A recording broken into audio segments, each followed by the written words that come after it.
오늘 뉴스 시청 환영합니다. 건강하고 행운이 가득하시길 바랍니다. 구독과 알림 설정하시면 핫한 뉴스를 절대 놓치지 않습니다. 하반기 선두는 샌디에이고가 차지했습니다. 샌디에이고는 콜로라도를 꺾고 연승을 이어가며 5연승을 기록했습니다. 이번 시리즈에서는 2라운드 승률이 매우 높아 애리조나가 전체 1, 2위를 기록하고 있습니다. 월드로는 6회까지 솔로 안타만을 허용하며 선전했고 프로파, 프로네스, 마차도도 좋은 활약을 펼쳤습니다.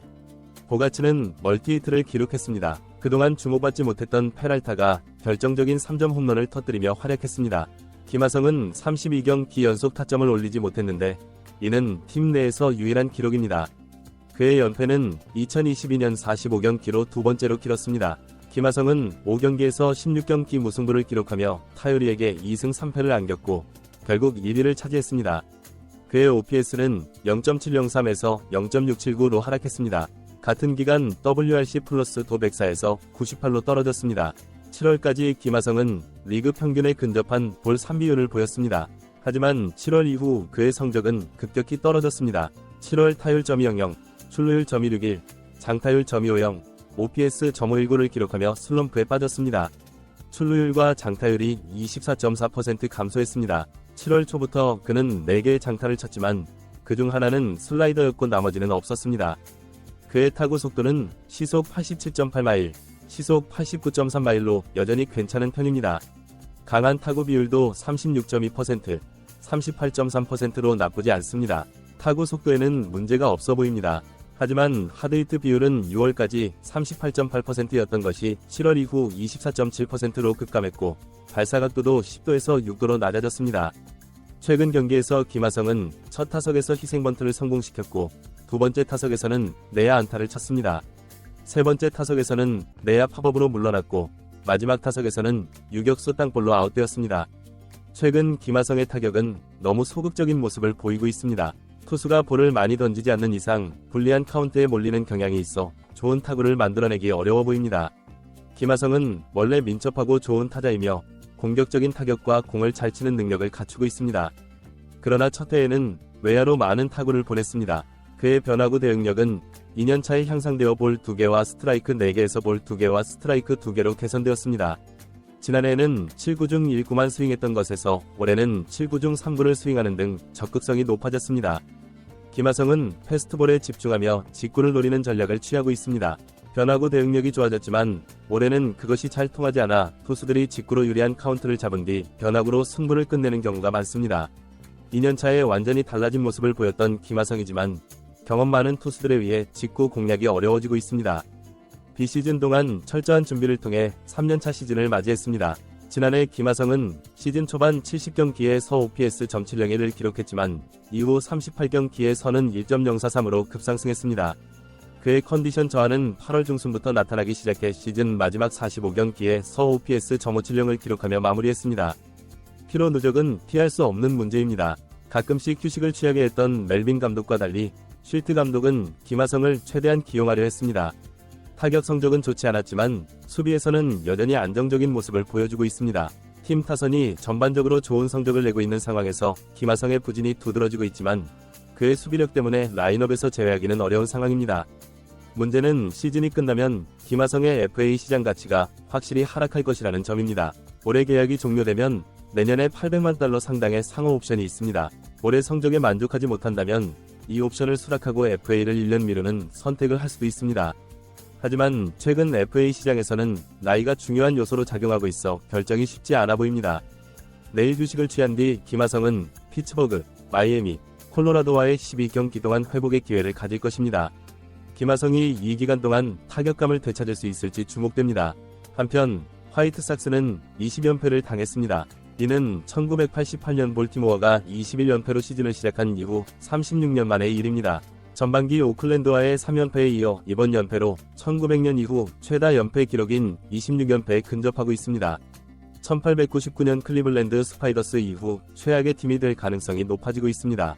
스파이더스는 특별한 경우였습니다. 당시 구단주들은 여러 팀을 소유할 수 있었고 한 팀에 좋은 선수들을 몰아주는 것이 일반적이었습니다. 결과적으로 스파이더스의 에이스 선수들은 다른 팀으로 이적되었고 팀은 최악의 성적을 기록했습니다. 오늘 경기에서는 플렉스가 2실점 11안타 5.1이닝을 기록하며 패배했습니다. 지난해 오타니를 상대로 좋은 모습을 보였던 슈나이더는 이번 시즌 부진을 겪고 있으며 방어율 최하위를 기록 중입니다. 특히 저지를 상대로 어려움을 겪고 있습니다. 주자가 없는 상황에서 저지를 상대로 고의 사구를 선택한 슈나이더는 1루 24개, 2루 24개의 공을 던졌습니다. 경기 후 인터뷰에서 슈나이더는 저지의 스윙을 보고 싶지 않았다고 말했습니다. 그러나 시즌 중반에 이런 전략을 사용하는 것에 대해 의문을 제기하는 목소리도 있습니다. 첫 타석에서 3번이 고의 사구를 받은 저지는 4타수 무안타 3볼넷으로 경기를 마쳤습니다. 대신 소토가 저지 대신 홈런을 터뜨렸습니다. 소토는 경기가 재개되기까지 1시간 49분을 기다렸고 10회 초 중단된 뒤 르메이유가 끝내기 안타를 쳤습니다. 양키스는 최근 7승 1패에 좋은 성적을 내고 있습니다. 콜은 11일 만에 등판해서 5.2이닝 2실점으로 호투했습니다. 애리조나는 오늘도 승리를 거뒀습니다. 초반 스킨스에게 막혔던 디백스는 6회 캐롤의 3루타와 마르테의 2루타, 캐롤의 안타로 경기의 흐름을 바꿨습니다. 스킨스는 5.1이닝 2실점으로 선전했지만 불펜진이 무너지며 패배했습니다. 피더스는 7회 3실점을 했고 마르테는 9회 솔로 홈런을 맞았습니다. 디백스의 외야수들이 좋은 활약을 펼쳤습니다. 피더스는 시즌 초반 부진을 털고 최근 좋은 모습을 보이고 있습니다. 마르테는 30홈런을 목표로 하고 있으며 이날 경기에서도 2안타 1볼넷으로 활약했습니다. 다저스는 어제 4.1이닝 무실점을 기록한 불펜과 검의 활약에 힘입어 오클랜드를 상대로 승리를 거뒀습니다. 이 타점을 올린 뒤 마운드에서 경기를 마친 커쇼도 장타 2개를 치는 등 좋은 활약을 펼쳤지만 승리 투수는 비지오에게 돌아갔습니다. 오타니는 시즌 막바지까지 좋은 모습을 보이고 있습니다. OPS 부문에서 소토에 이어 2위를 차지했습니다. 핸더슨은 29도루를 기록했고 홀리데이는 2위를 차지했습니다. 홀리데이는 최근 5경기에서 타율 385, 8안타, 4타점을 기록하며 활약했습니다. 윌리 아드레스가 팀 통산 1000홈런을 달성했습니다. 신인 중 장타율과 OPS 1위, 타점 1위를 기록한 아브레우의 활약이 돋보입니다. 필라델피아는 힐러의 호투와 불펜의 활약으로 6연패에서 탈출했습니다. 힐러는 탈삼진 266개로 오타니를 추격하고 있지만 격차를 좁히기는 어려워 보입니다. 슈어버도 지난 2년간의 부진을 털고 시즌 23홈런을 기록하며 반등했습니다. 컵스는 트레이드 마감일 이후 3경기 시리즈에서 카디널스를 상대로 2승 1패를 기록했습니다. 스즈키는 2안타 2볼넷으로 활약했고 후반기 OPS 0.97호로 좋은 모습을 보이고 있습니다. 7월 신인 드래프트 1순위 지명을 받은 스켈턴은 오늘도 홈런을 기록했습니다. 부진했던 시즌 초반을 지나 최근 34경기에서 OPS 0.724를 기록하며 상승세를 타고 있습니다.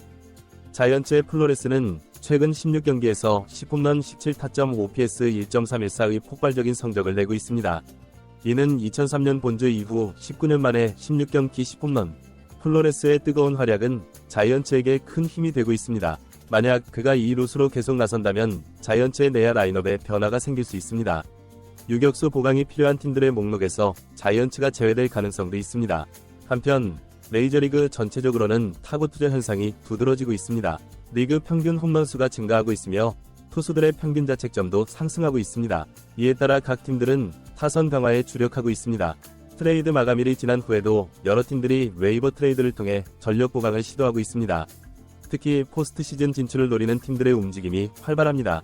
부상자 명단에 오른 선수들의 복귀 소식도 이어지고 있습니다. 각 팀은 시즌 막바지 스퍼트를 위해 주요 선수들의 컨디션 관리에 신경 쓰고 있습니다. 신인왕 경쟁도 치열합니다. 아메리칸 리그에서는 오리올스의 건너와 레인저스의 카터가 접전을 벌이고 있고 내셔널리그에서는 브레이브스의 해리스와 레즈의 맥레인이 경쟁 중입니다.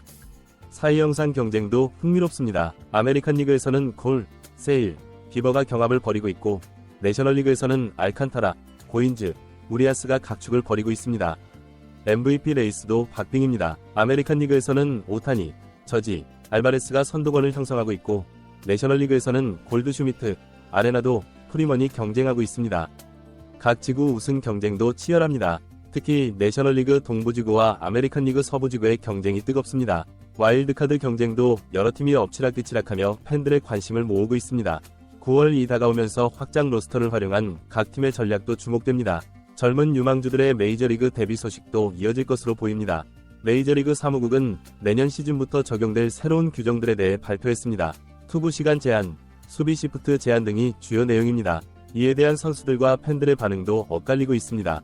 메이저리그 선수노조와 구단주 협의회 간의 새로운 단체 협약 협상도 조금씩 진전을 보이고 있습니다. 선수들의 처우 개선과 경기력 향상을 위한 여러 방안들이 논의되고 있습니다. 국제 무대에서도 메이저리그 선수들의 활약이 돋보입니다. 월드 베이스볼 클래식, WBC, 과 올림픽을 앞두고 각국 대표팀 선발에 대한 관심도 높아지고 있습니다. 팬들과 선수들의 소통도 활발해지고 있습니다. SNS를 통한 직접적인 소통뿐만 아니라 다양한 팬 이벤트와 사회공헌 활동을 통해 메이저리그의 인기가 더욱 높아지고 있습니다. 이처럼 2024 메이저리그 시즌은 막바지로 향하면서 더욱 흥미진진한 전개를 보이고 있습니다. 남은 경기에서 어떤 팀과 선수가 빛을 발할지, 그리고 어떤 드라마가 펼쳐질지 전 세계 야구 팬들의 이목이 집중되고 있습니다.